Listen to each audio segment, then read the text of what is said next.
Hawaii, the place everyone thinks of when they hear the word paradise. From its beautiful beaches to its friendly locals, the Aloha way of life is a dream people from all over the world come to experience. What most people don't know is there is a darkness that lies beneath paradise. The two men wanted in connection with the murder of a 73-year-old man in his East Oahu home. Again, unfortunately, with 3 violent crimes that happened in the past 24 hours. It's been exactly 1 week since the latest victim disappeared from this busy intersection. Police say there is linkage that ties at least 4 of the 5 cases together. You may have nothing to lose once having killed a victim to kill subsequent victims.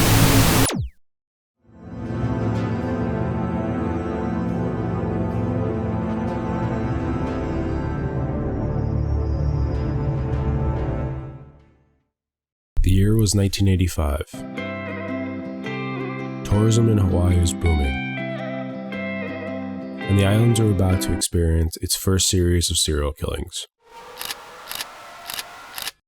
In the end, 5 lives would be lost, and countless would be affected.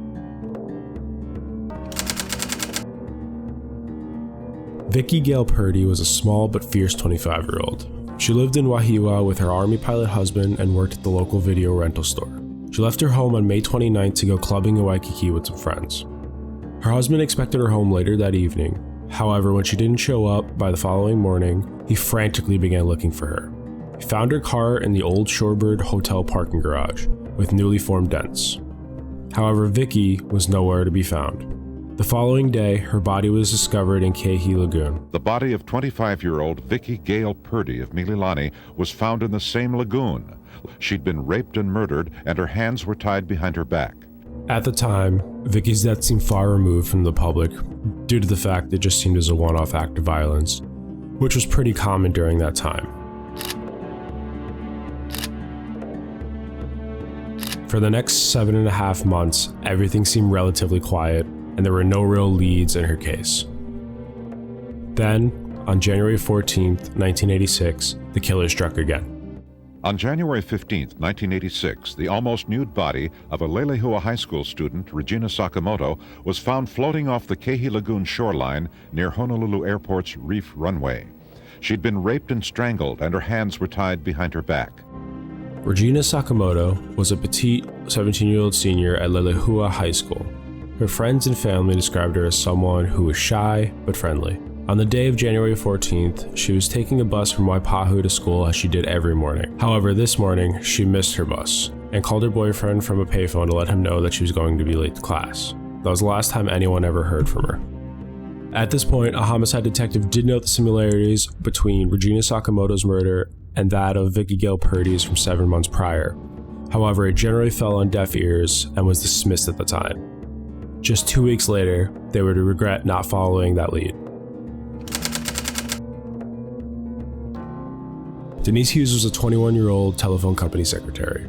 Her friends and family said she was outgoing and adventurous and had a smile that would light up the room. She regularly would commute by bus to work.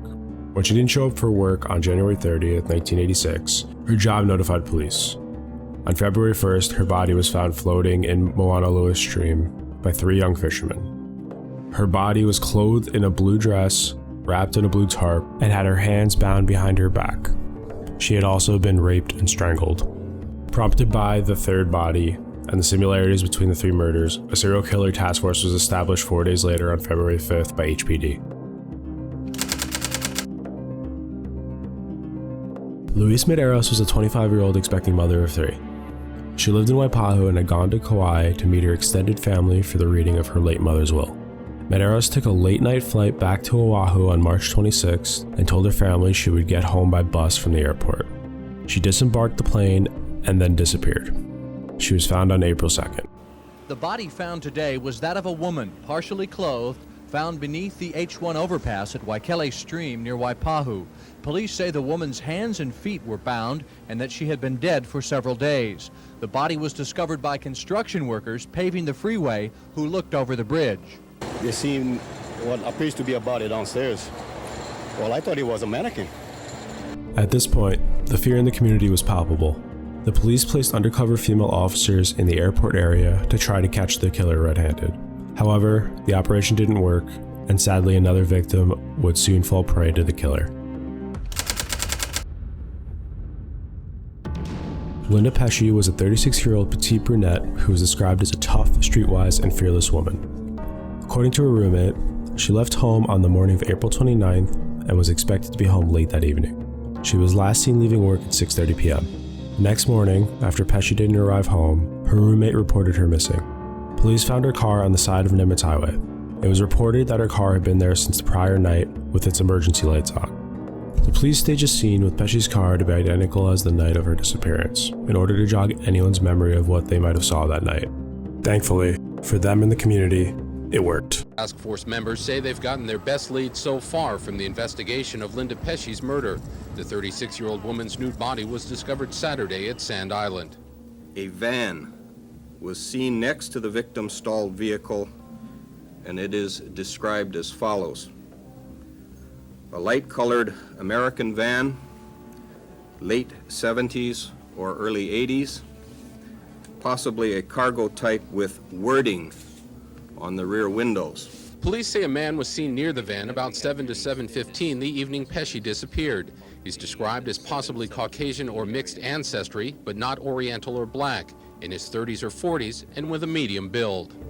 A man named Howard Gay came forward to police with information. He claimed a psychic told him a body could be located on Sand Island. On May 3rd, he took police to an exact location, only to find nothing there. Police then searched the area and found Pesci's body 150 yards from where Gay directed them. She was nude, her hands bound behind her back, and strangled. Howard Gay was an air cargo company worker. He happened to drive a light-colored van with text on the back of it. His ex-wife and current girlfriend stated that he had a fetish for tying their hands behind their back and having sex with them. During the murders, his then-girlfriend reported that some nights, when they would get into fights, he would leave the house and not come back until the following day. These nights coincided with some of the murders. Police had the Eva Beach man under surveillance since the beginning of the week. In many aspects, the man matches the FBI and police profiles of what the serial killer might be like. He's Caucasian, 43 years old, and works in the airport area. Police released a sketch of a light-colored van that witnesses placed near Linda Pesci's car the day she disappeared. The suspect's co-workers say he often drives a white company van. Task Force Detective Andy Glushenko arrested the man at 4 this morning in connection with Pesci's murder. The man may have turned himself in. The main police station is listed as the place of arrest. While the man was held in the police cell block, city prosecutors met with police officials, including Chief Douglas Gibb. There is a virtual information blackout regarding the case. At 2:20 this afternoon, the man was released. He pulled a blue T-shirt over his face to shield himself from news cameras. The police have released me, that's all I know. Police spokesman Wes Young says the man was released pending further investigation. No charges were filed. Beyond that, police officials refused to comment. After 12 hours of interrogation and 2 failed polygraphs, they had no physical evidence to tie him to the murders, and he was released and shortly thereafter fled to the mainland. After this, there were no more leads, and the case turned cold. To this day, the Honolulu Strangler murders are considered unsolved. Well, at least to some. You believe that he was the murderer? I can't say 100% definitive, but circumstantially, yeah. Yes. Okay. Gotcha. Yeah. Circumstantially. This is former HPD Detective Cheryl Sunia. We sat down to discuss the Honolulu Strangler cases and other topics related to crime in Honolulu. All of the DNA evidence and all the cold cases that are being solved with, like this genetic genealogy, and also going back and testing evidence, because now, like, if we were to test it against him, who is the main suspect, you'd be able to see, well, I guess, depending on if there is existent DNA evidence from the evidence files, you'd be able to tell if it was him, or at least even, say it wasn't him at that point, right? Right. Unfortunately, he was, he dumped bodies in water. Water is our worst enemy because it depletes any fluids that could be used for DNA. There's also medical procedures that affect DNA, and a lot of medical records aren't available, so there's no way to confirm that. So there were a lot of dynamics that were blockage for investigating it. Some of the items used to secure the females came from or were similar to his place of employment. And I believe it was Flying Tigers at that time. Right. And so there was a lot of circumstantial evidence. Yeah. But again, and I'm sure his family would like to clear his name. And so it's looking at it. And Dr. Chris Mahande, him and I go back probably 1989, no, I don't know, 20 years before my retirement, because he was actually a psychologist with LAPD and involved in hostage negotiations. So we've remained friends over all these years. And I did talk to them about it. Again, when you're investigating these cold cases, it's, to look at the physical evidence, we didn't have all the means available at that time. Of course. We have, and it's really important now going forward that we have items secured. Well, being a cop, also just being someone who's lived here, have you felt it's gotten more violent? Oh, I think with drugs, I think COVID has changed a lot of people. I think people are recovering from having to be bunkered down.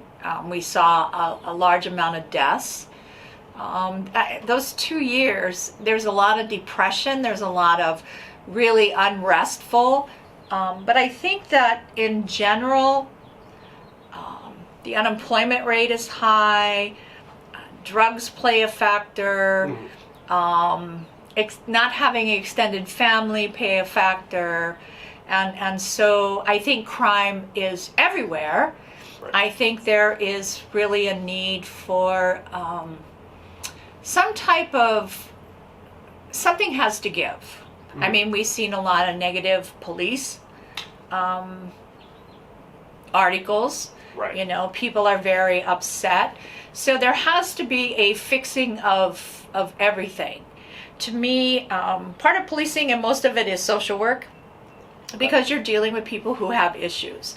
You got to realize our child abuse numbers went up during COVID because children were home from school. Our domestic violence rates went up because of COVID.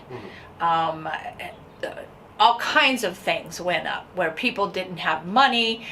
You were having a lot of carjackings, burglaries, thefts. Criminals don't stay home just because they're told, you're supposed to stay home. Of course. So a lot of things have happened with that, a lot of negative publicity with law enforcement. And I think that as times are changing, especially after COVID, we really need to look at training and in bringing back the confidence of the police and the police being involved in society, not just on a negative basis. Right. A lot of outreach, community policing. There just needs to be a reconnect with everything. And then you have corruption in some departments and people stepping down. Unfortunately, what's happened to the Honolulu Police Department is very hard for me because I bleed blue. Right. But there's so much mistrust. And so you really have to work in their search for a new chief, and hopefully they get the person in there who can do it. Right. Despite Hawaii's dark past, the future looks promising. And the spirit of Aloha is ever present.